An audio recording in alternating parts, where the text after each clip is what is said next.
पुरानी लाइब्रेरी का रहस्य। रवि एक उत्साही छात्र था जिसे किताबें पढ़ने का बहुत शौक था। वह जब भी समय मिलता अपने शहर की पुरानी लाइब्रेरी में जाकर नई नई कहानियां पढ़ता।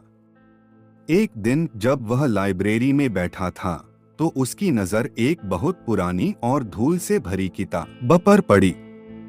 किताब का नाम था रहस्यमयी दुनिया।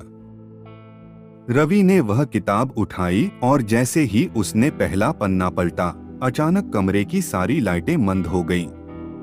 उसने घबराकर इधर-उधर देखा, लेकिन लाइब्रेरी में कोई और नहीं था। तभी किताब के पन्नों से हल्की सी रोशनी निकलने लगी। उसकी दिलचस्पी बढ़ गई और उसने अगला पन्ना पलटा। तभी एक जोरदार आवाज आई, तुमने हमें जगा दिया है। रवि डर गया, लेकिन उसकी जिज्ञासा उसे आगे पढ़ने से रोक नहीं सकी। जैसे ही उसने तीसरा पन्ना खोला, अचानक एक जबरदस्त हवा का झोंका आया और वह किताब के अंदर खींचता चला गया। जब उसने अपनी आंखें खोली तो वह एक अजीब से जंगल में था। पेड़ पौधे उससे बातें कर रहे थे और हवा में जादुई रोशनी चमक रही थी। तभी एक बूढ़ा आदमी सफेद दाढ़ी और जादुई लाठी लिए उसके सामने आया। उसने कहा, रवि, तुम इस दुनिया में आ चुके हो, अब तुम्हें इसे बचाना होगा। रवि चौंका, बचाना? किससे? बूढ़े आदमी ने बताया कि यह दुनिया किताब लोक कहलाती है और यहाँ की सारी कहानियां जिंदा होती हैं।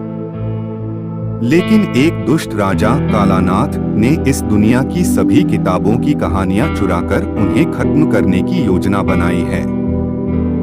अगर वह सफल हो गया तो असली दुनिया की कहानियां भी खत्म हो जाएंगी। रवि ने हिम्मत जुटाई और बूढ़े आदमी के साथ कालानाथ के महल की ओर चल पड़ा।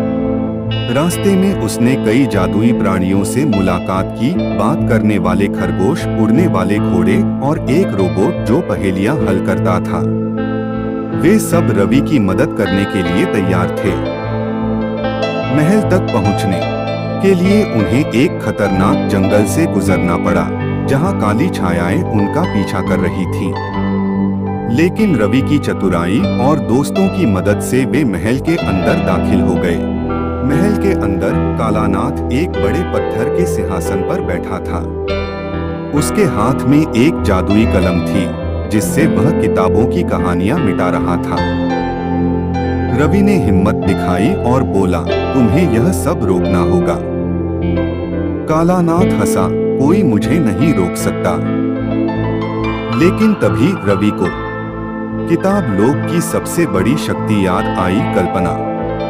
उसने अपनी कल्पना से एक जादुई किताब बनाई और उसमें लिखा, कालानाथ की शक्तियां खत्म हो जाती हैं। जैसे ही उसने यह लिखा, कालानाथ की जादुई कलम टूट गई और वह खुद एक कहानी के पन्नों में समा गया। जैसे ही कालानाथ हारा, किताब लोक की सारी कहानियां फिर से जिंदा हो गईं। बूढ़े आदमी ने रवि को धन्यवाद दिया और कहा, अब तुम्हें अपने असली संसार में लौट जाना चाहिए। रवि ने अपनी आंखें बंद की और अचानक खुद को फिर से लाइब्रेरी में पाया।